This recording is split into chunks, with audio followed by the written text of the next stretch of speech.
and welcome to the Data for Food 2030 podcast. In this podcast series, we spotlight the project's 9 case studies, real-life examples that aim to map and improve the data economy for food systems. In today's episode, we focus on the case study Circular Economy for Tourism, or else I for Data, which take place in the Balearic Islands in Spain.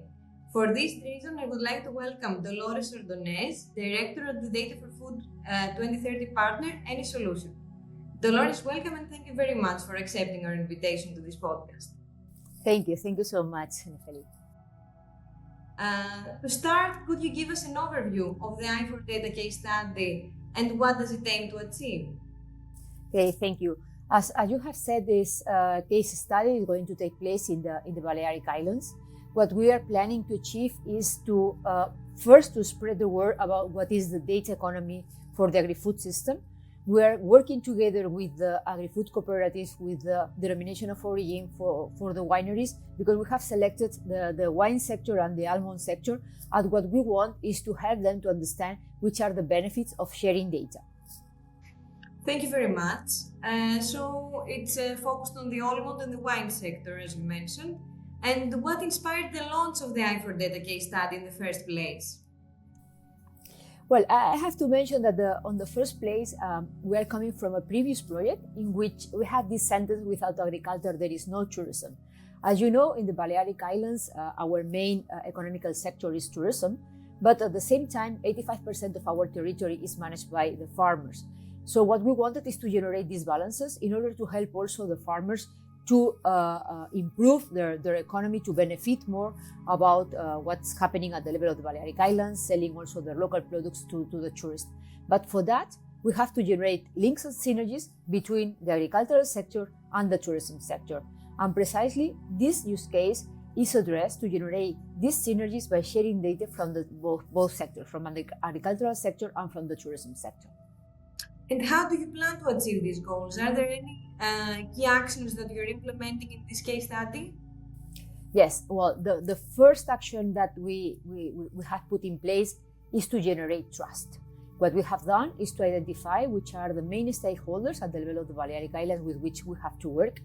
We have met with them, we have explained them the project, trying to use very easy to understand words, because all the jargon at the European level is so complicated, data spaces, data sharing, it's so complicated to be understood. So we try to explain it in a very easy way, which are the benefits of data and sharing data.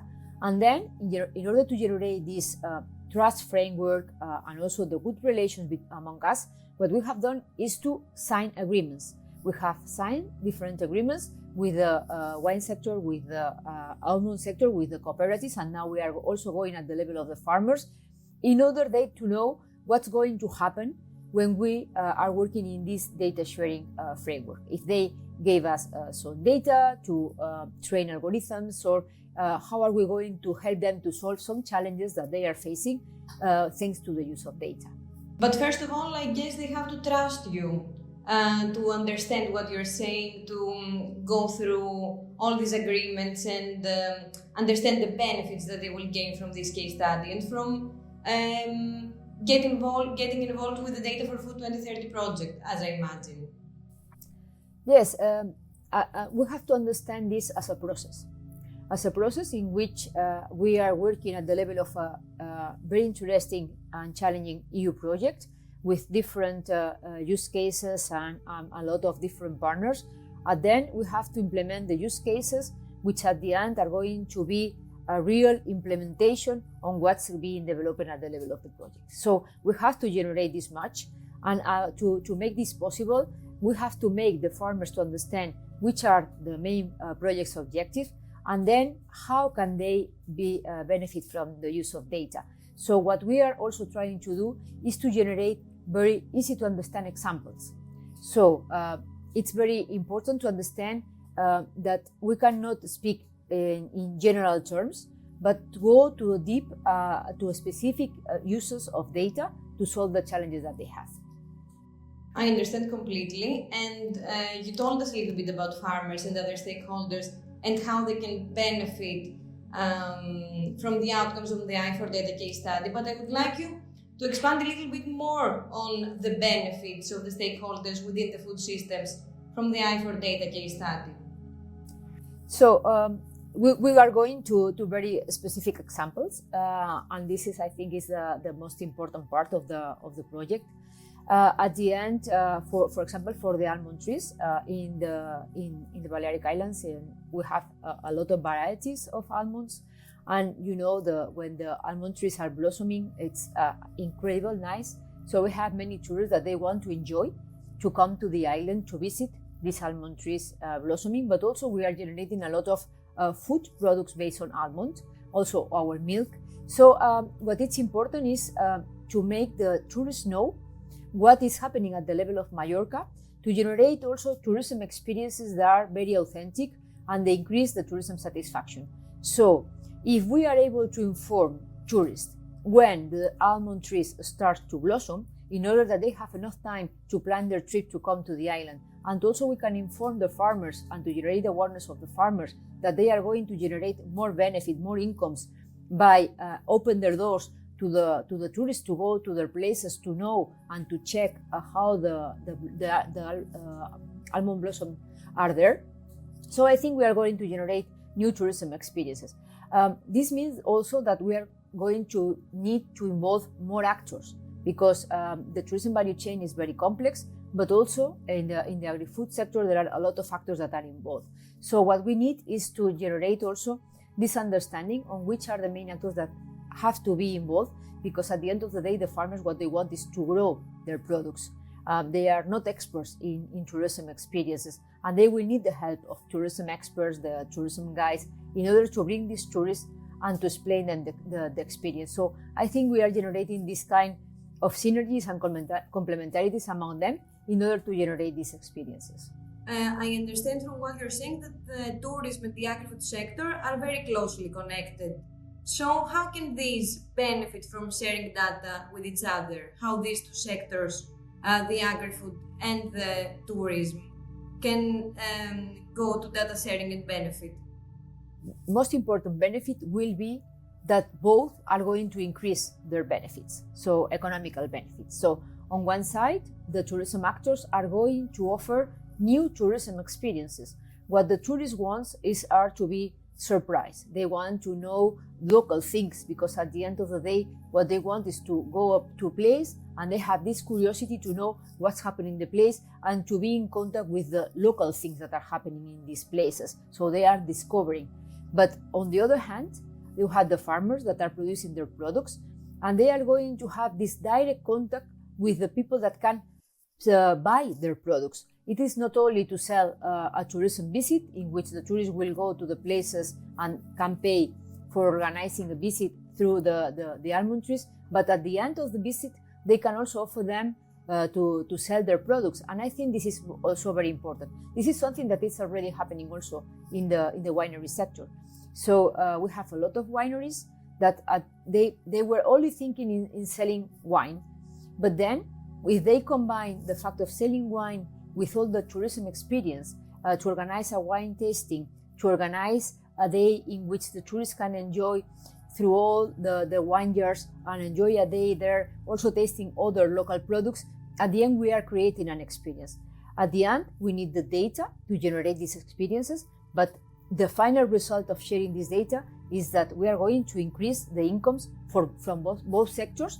And what is important also, we are going to increase the satisfaction of the tourism, that they are going to repeat and they are going to recommend to come to Mallorca, not only for sun and beach, but also to enjoy the nature of the island. Thank you very much. This is really interesting. And so far, have you seen any significant advancements in data sharing and data gathering? Yes, we have started with data gathering. So what we have done is to identify how data is organized at the level of each farmer. So we have to work with them in order to understand where the data sets are located, how this data can be gathered, how can we structure a little bit this data in order to have this data prepared to be shared. And what we are doing now, it's we are not reaching still the point of data space in which we have all the framework to ensure this data sharing, but we have already ensured that they know exactly which are the data products that can be explored if they organize the data in a better way. And now they know also how to share this data and with whom they can share this data, which I think this is also very important. Of course. And do you expect any long-term benefits from this whole process for the Agrifood data economy? For sure, because this is just the start. So I think this use case is very important because we have generated the awareness. We have organized a lot of meetings with them also to explain them why it's important to share data. But now we are having direct contact with them in a way of training to make them understand how they have to take the data, how to generate and organize the databases, how to have the data sets prepared to be shared. And I think this is a process. This cannot be reached from one day to another. So, and after this project and when we start and we will finish this pilot, I think we will have generated an ecosystem in which different actors are aware of that, and we can scale this also to other farm sectors because we have other products at the level of the island, but we have decided to start with these two. Thank you very much for your answer. And now I would like to ask you, in what ways can better data sharing can help hotels and restaurants reduce food waste and improve sustainability, which is a very important aspect? Well, it's fundamental, and indeed in the Balearic Islands we have a tourism law that includes already sustainability, circularity and resilience. And this is very important. On one side, we have to reduce all the food waste.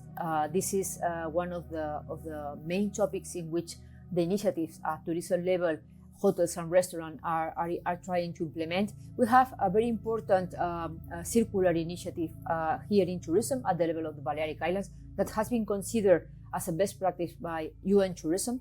So we have identified that organic waste, the waste produced by the food that is not consumed in restaurants and hotels, is the main piece of waste that is produced at the level of the islands. What can we do with this food waste? Because at the same time, we have discovered that since we are an island, our soil is losing a lot of characteristics.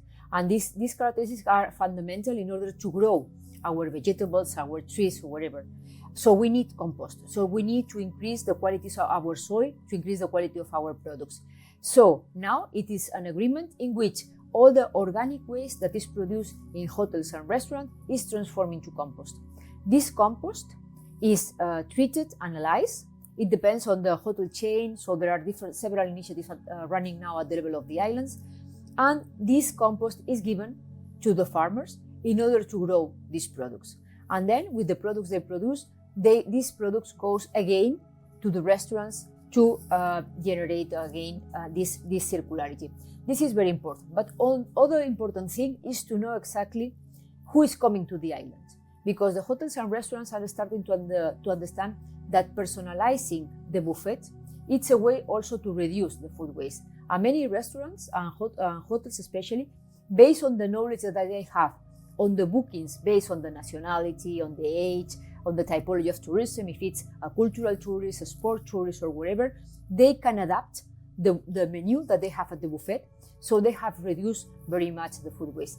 So at the end, sustainability is key for tourism, it's key for the farmers, and we cannot generate an imbalance between tourism and agri-food, because also the farmers are the landscape keepers for the island. So it's very important to help both sectors to work together in order to increase the sustainability of the islands. I understand that even reducing food waste needs data.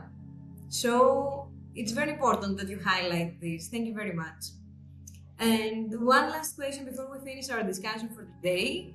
How does the i4Data case study contribute to the overall goals of the Data for Food 2030 project?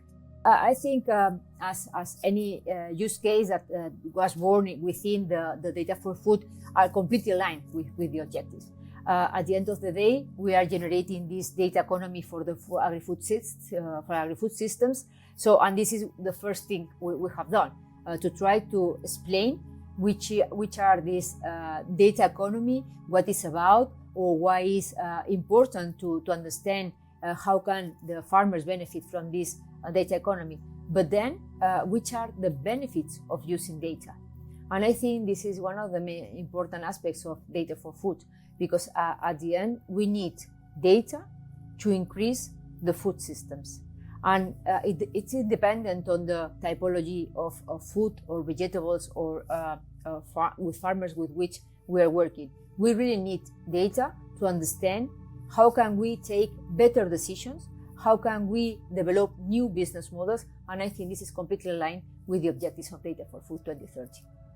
Thank you very much for your answer, and of course, thank you very much for joining our discussion today. A pleasure. Thank you. And as for you, dear viewers and listeners, thank you very much for watching this podcast episode, and don't forget to stay tuned for all the next episodes.